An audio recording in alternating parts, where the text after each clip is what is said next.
Welcome to the Coach Cameron podcast. We're going to talk about two things only today. First, we're going to talk about RSL's owner, whatever his name is, Hansen. And not only is he in trouble with the mob, they will never let it go, but they're taking down his friends with him. Anyone affiliated with him, you're going down. Pay attention to that. And the second thing we're going to talk about is U.S. soccer and their licensing program. It's destroying this country. It's destroying U.S. soccer entirely. That's our problem. Get rid of that, and we'll be much better off. All of this on episode 556. Welcome. So first up, we have straight from CNN from these two lovely ladies, Jill Martin and Holly Silverman. Look at Holly Silverman. That's her mugshot, and for the ones who can't see it, she's just angry. Look at her. At least Jill is smiling. I like her. She seems like, okay, I'm with it, even though she's probably wanting to destroy everybody that comes in her way that's a conservative or a Republican. She's going to take them down. But that's how it rolls at CNN. There's no thought process there. Major League Soccer team executive on leave of absence after sexism allegations. They found it. They found dirt on RSL because of the owner. The owner's still there. Until he's gone, everyone's gone. Major League Soccer and the NWSL team executive who was accused of sexism in the workplace is taking a leave of absence until further notice. Utah Soccer said in a statement Tuesday, he's screwed because facts don't matter. He's done. The announcement came one day after RSL Soapbox, which is part of the sports site CB Nation, reported that the team executive, Andy Carroll, I am sorry, Andy, you are going down, and there's nothing you can do about it.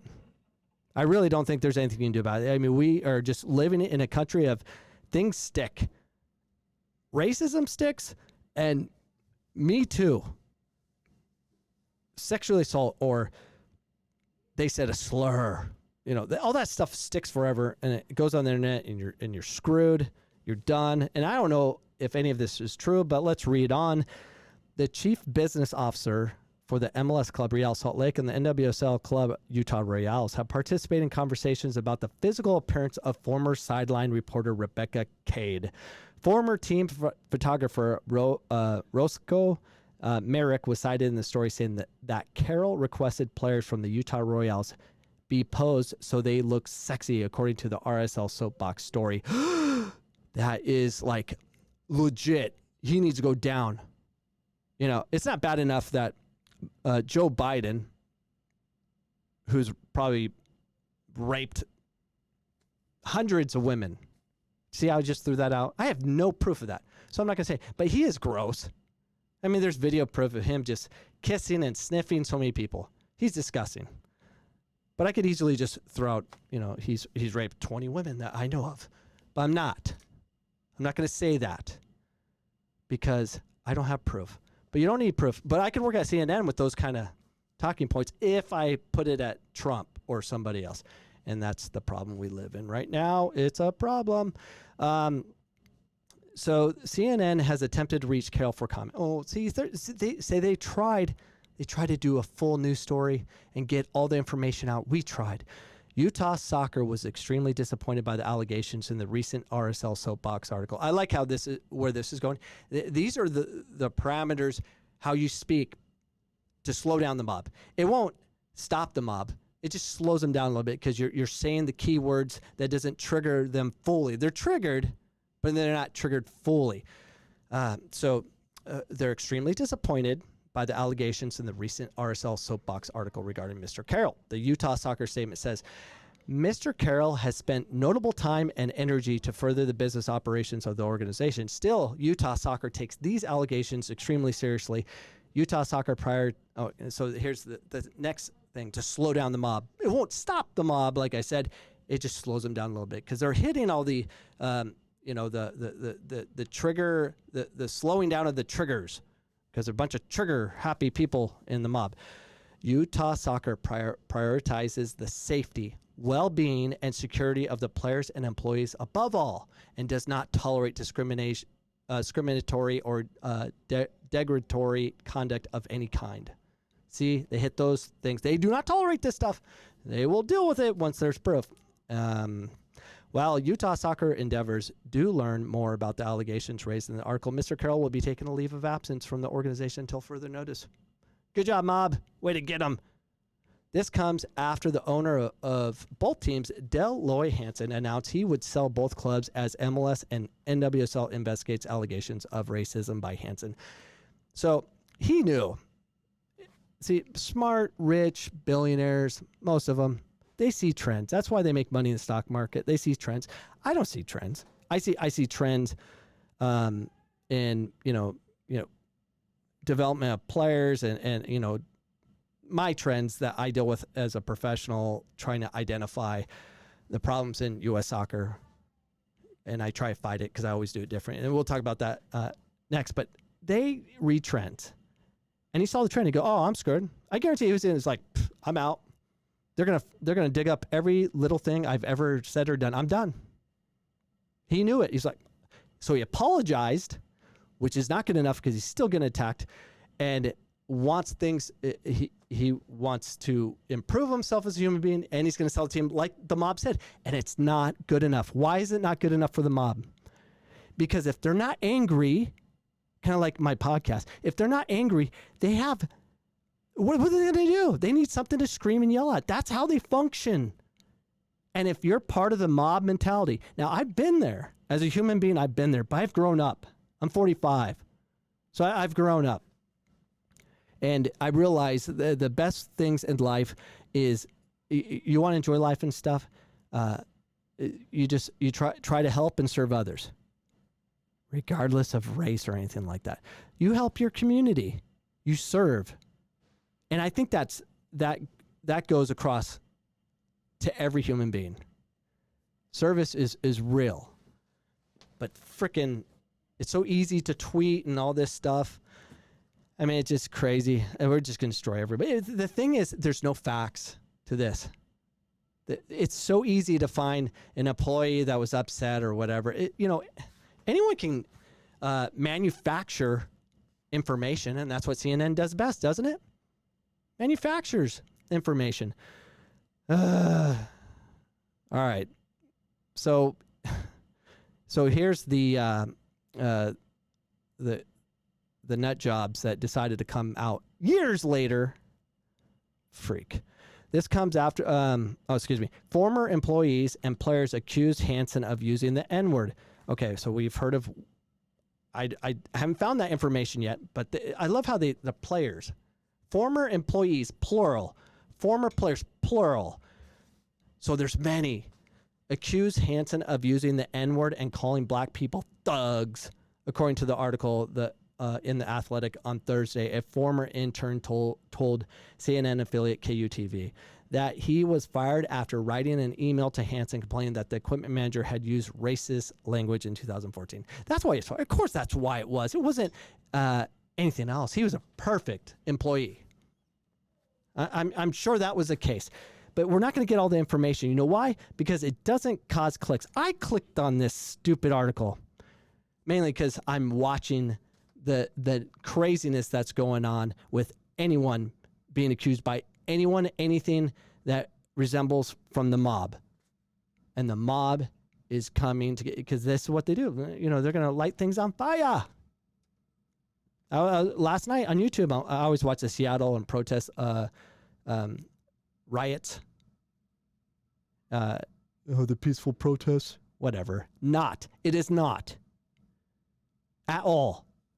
Not right now. None. So I'm watching it. And everyone's filming. So you can get this stuff. So if you really want to know what's going on, you can see it. So in Seattle, this group came out and they all had garbage bags. And then they started tossing the garbage bags over into a federal building, which was fenced up. They increased the fence size to avoid it being burnt down. And they threw in all these trash bags over, and then people are laughing like, "Oh, they making it look like trash." And I'm like, "They're gonna burn it down." Sure enough, they they lit it on fire. They didn't get away with it at the time. I didn't stay up all night to watch for their next building they're trying to nail. It's so disgusting. That's disgusting. That's facts. They're trying to burn down buildings. That there could be people in there. but that doesn't matter. It doesn't matter. So yeah, so we have real problems. And if you are, that's where we're going to go. If you are affiliated with anyone that's being accused, not proven, accused, you better run away like a little girl and get that. Oh, I said little girl. Oh my gosh. So it could come down, say in 10 years from now, say I somehow become rich and I'm like part of something big or whatever. And the mob decided to nail me for saying, calling someone being like a little girl and referencing something where I don't think it's, maybe it's not appropriate to say, but if down the road that reference became something much bigger, like a more disgusting thing to say, but they're going to go back in time and nail me for that, where it wasn't that big a deal for saying, you're being a little girl. That's sexist. I could be done from all my record. I mean, shoot, this is episode 556, and I typically do this on one take. Yeah, I'm not nervous about all. If it happens, if the mob comes and gets me, they get me, whatever. And that's the problem we're in right now. There's no freedom. There's no freedom of just being free to think. I mean, if we can't have the freedom of speech because we're compelled not to say certain words that, we may not even know yet of the importance of not saying it because the mob's going to get you, the whole point of being able to have a conversation is the freedom to speak freely, which might offend people, because if you're going to communicate and deal with an argument, you're going to offend. For whatever reason, in this country, we can't be offended anymore. Can't be offended. And I offend people all day long because I challenge them. Speaking of challenging, so we're going to get on and talk about what's really destroying U.S. soccer. You like my U.S. soccer is the problem shirt? Buy one today. This is actually nice fabric. I paid for an expensive one. U.S. soccer's coaching license pathway. So there's so many more licensing than what this shows, but here's the basic channel, the pathway to excellent. You get your F, then your E, then your D, your C, then the B, then the goalkeeping, then the A, then the academy director, and then the pro coaching license. There's always going to be another one. Why? Because people pay for this crap. And a lot of coaches coach in clubs, and part of being in that club, they'll pay for your licensing. Who pays for that? The kids that can afford it. And it's such a business game, and everyone wants a piece of it. And I get it. We're all trying to survive and make money, right? And a lot of the money is in U.S. soccer. It's within clubs and stuff. So we're going to create gimmicks, whatever, a ACL prevention program, and they're going to pay for it, and that just makes them look good, and they get more registration. Or we have A licensed coaches, so therefore we're the best. Anyways, it doesn't make you the best, but this whole pathway garbage is, I can't stand it. I'm done with it. It's information that's confusing. What matters is about development. We live in a country where it's so focused on making sales and all that stuff. The whole licensing program is a farce. It is not good for what we're trying to do to develop kids in this country at all. Why do you think that, Coach Cameron? Well, I think it because it's a good academic program for tactics. We're good with tactics. The problem is we have no players that can play into their tactics, so the tactics are simplified and the game gets ugly. Players can't think on their own. The reason we can't develop players that play the 10, we can't create Martas or Messis. How in heaven's name are we not producing those players in this country? How's that even possible? There's so many people in this country, so many. We are the most diverse country in the world, and we can't produce those kind of players. Why? Because the system is flawed. So this is what you get. So I remember they're hosting a C license course at Phoenix College. I was hosting it, and I got the license for free. I had to pass the class. And this is what you do. Yay! Look, so if you're on my YouTube channel, you can see what I'm putting up. Here is this is talking about all the things to do a perfect session. You have to have a bunch of cones. You have to have a rectangular grid. But if you have a square grid, you're going to fail that license. And if you don't have proper progression all the way to the 7-on-7 game with goalkeepers, you will fail the course. You have to have objectives and all these. Thank you. Yeah. So and I'm not going to lie. Through all my licensing courses, I learned a lot as far as how I can administer it and make my sessions look good. And I really thought at times, I'm like, oh yeah, now they're going to get it. I can really teach them how to play tactics, like how to have shape and all these things. And what I realized after I tried to institute these things, the kids couldn't do it because they couldn't trap. They couldn't do all these things. So I simplified how I coached. I threw everything they taught me out the window, and I went to the most important thing. And I focus on these things. One, they have to master the ball. And until then, I'm not moving on as the priority. I would dribble, 1v1. The goal was, can they handle pressure in a 5x5 grid, 5 yard by 5 yard grid, and not lose a ball with 3 people trying to take it away for at least 3 seconds. That's my mentality, because if they could keep the ball and not lose it under pressure, especially in 1v1, that should never happen, ever. If they can do that, the rest is easy. And I remember I was coaching the 96 Hammers, and I always reference them because I put a lot of time and energy into those players and produce a lot of players. We dribble, and we go 4 days a week, because I'm like, we have to go 4 days a week. I would go more if it was allowed. And then we played 2-3 games on the weekend. So we were together forever. And they weren't technical enough, because I want to play soccer to be able to beat anybody anytime. And the only way you can beat everyone in the country in your age group or whatever, you have to be able to keep the ball, because there's always going to be a team that's bigger, faster than you. So think about that for a second with what I just said. If everyone's playing the same systems that's given by U.S. Soccer, the most athletic team will win. How stupid is that? You have to be able to think out of the box. You have to be able to change it, because tactics can always find a way to destroy the tactics of your opposition. It's always going to be that way. So if you can create a bunch of individuals that can actually keep the ball under pressure and slow things down to the pace you wanted to go, you have no shot. That's why you have teams like Serbia, or Croatia making it to the World Cup final. How is that small little region in the world? It's not even bigger than Arizona, not even Phoenix, Arizona. It's smaller than Phoenix, Arizona, able to make the MLS final. Oh, it's because they had the best tactics and the most athletic players in the world. No.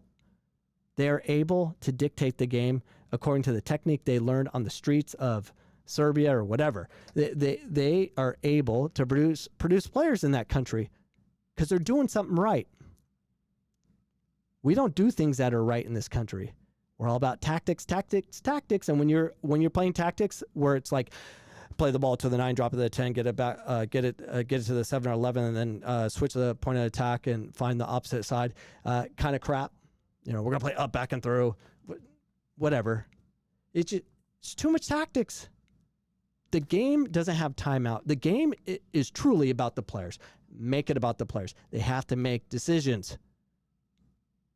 So the licensing should stop catering to coaches and make them feel good. Oh, this is how you run a proper session. This is how we make you look organized. And when parents are watching, you look like you know what you're talking about, versus less organized and more managing the environment.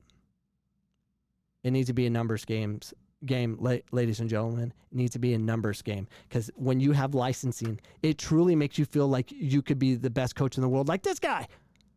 So the U.S. men's national team coach, look at this goofball. He thinks tactics can beat the world. Berhalter is a confused man. He thinks he can teach possession and build out of the back like it's youth soccer or something like that. Because why does he think that? Because he's under the same development as every coach in this country. There's no logic. He really thinks he can outthink. He can outthink these smaller countries. He can outthink Mexico. But what he doesn't understand is when you have players that can solve problems on their own, they make a difference. And when what we do in this country, you know what we do in this country? We take those players that can solve problems and we take them away from the environment they're from, their Hispanic community or wherever they're from, where they're being developed in a free-thinking society, and we pull them over to another team that's not from the culture of soccer to help them win, and then being denied in their development because no longer are they playing that player. They're not playing the 10 anymore. They're not playing. And if you see that in this country, it's because they're breaking the rules, and we need more rule breakers in the United States. We have the talent. We destroy it time and time again. You know how early we can identify talent in soccer? 7.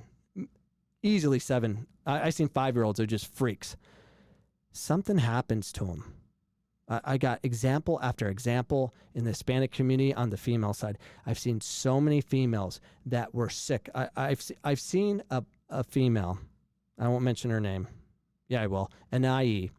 She was a player that I recruited to play for my daughter's O2 team. My daughter was the only white girl. I grabbed all Hispanic girls I could play, and she came from the playing with boys. She could dribble everybody on the field. She would put the ball, and this is at age 10, when she was 10, putting the ball in between players' legs on purpose. Just high-level thinking. I've seen so many girls like that.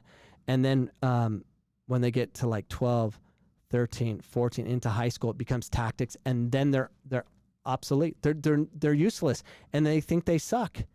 It's because especially on the women's side, it's all tactics. You're not allowed to think on your own at all. It's sad.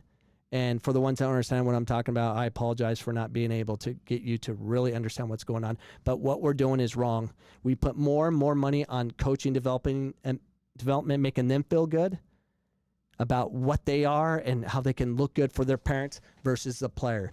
And it's a big problem. And it's the pay to play. It's not just pay to play on some certain club. It's worse than that. When you have, I've seen this in Arizona, if you can't, back when DA was alive, you can't play DA. You can't put a team in DA or be accepted by DA, even though you have teams that can compete at the national level. And Tuzo's had a ton of those. I think Tuzo's the last team to win nationals in Arizona. They make the rules. You have to have 7 A-licensed coaches, or you have to have an A-licensed coach to coach the DA team. And they didn't have it. Can't do it. Even though you have the best players and best teams, you can't do it. You don't have the certification. Do you see the problem? So we're going to just keep doing this. And everyone's like all excited. Oh, they got MLS. Oh my gosh, they got the MLS Academy. Oh, we're going to be part of the MLS Academy, and we got a pathway to MLS.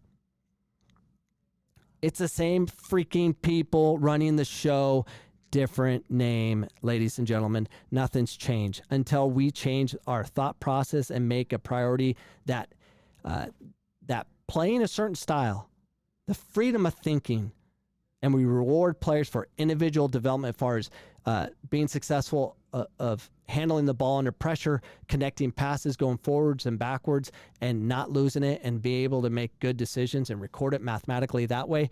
We're in big trouble. Big trouble. We're not developing anything. And I get some of you are like, oh, I've seen it. No, listen, goofballs. This country should have thousands upon thousands of technical players that are freaks. I've seen pockets of it. I've seen a team in California. It was all Hispanic coaching staff, and I was shocked. They played like Barcelona. Like, they were embarrassing the opposition. This was I was in LA at the convention when the convention was there for NSCA. And on Sunday, I went and watched this team play, and I was just like, are you kidding me? And like 8 of them were D1 everywhere. All Hispanic. But they're one of the rare groups that have that. But there's so many technical players that we just don't get. And the NCAA, that pathetic organization. They make it so difficult for kids to qualify for Division I out of high school. It just... And even from junior college, they have a problem too. The mob, go after the NCAA. You can call them racist. Be easier to stick with them. Anyways, I'm done here. I hope you enjoyed this segment of Angry Coach Cameron. I'll be back for more anger tomorrow, talking about same stuff because it needs to be said over and over and over again. We have a problem. U.S. soccer is a problem. Buy a shirt. Wear it with pride. U.S. soccer is a problem. It needs to be fixed. And I'll see you guys tomorrow.